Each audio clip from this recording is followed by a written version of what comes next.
Intel 18A process shows great performance as initial Panther Lake SoCs are reported to be finally up and running.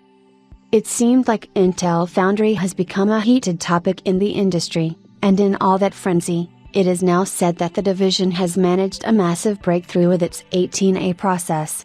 Intel's Panther Lake and core elements are now functional, however, Cougar Cove performance is said to be average. The IFS hasn't had the best of times, especially in the previous quarters, since the division reported underwhelming performance, which became one of the primary reasons the former CEO Pat Gelsinger stepped down. To top it all off, reports started to emerge that Intel's 18A customers weren't satisfied with the yield rates at all, forcing them to cancel major orders, and this ultimately created a domino effect on Intel Foundry. Now, according to a leaker at Weibo, Intel's 18A process has shown optimistic performance with Panther Lake SoCs. The leaker claims that Intel's Panther Lake and core elements, which include memory controllers, I/O interfaces, and the onboard interconnect, are finally functional. While the tested sample would likely be in A0 stepping, which is said to be the first test run of the CPUs, it is certainly great to see 18A alive and running, since this process is known as one of the key factors behind the revival of Intel Foundry, and taking the semiconductor glory back to the US.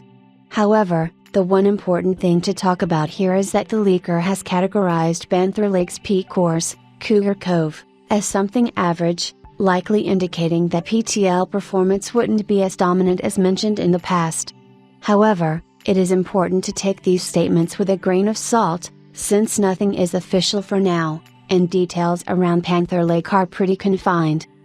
For now, Intel's 18A process will be represented by the upcoming Panther Lake SoCs, which are said to be scheduled for a late 2025 launch. It was previously said that Intel's partners had already been testing out Panther Lake, and they expressed excitement about it.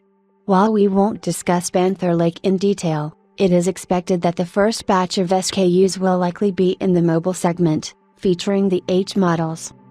We recently discussed how the Trump administration is inclined toward restoring Intel's dominance over the chip markets. If 18A manages to deliver down on expectations, it could prove to be a massive breakthrough, as it would fuel the US government to contribute more to Intel's stance in the markets.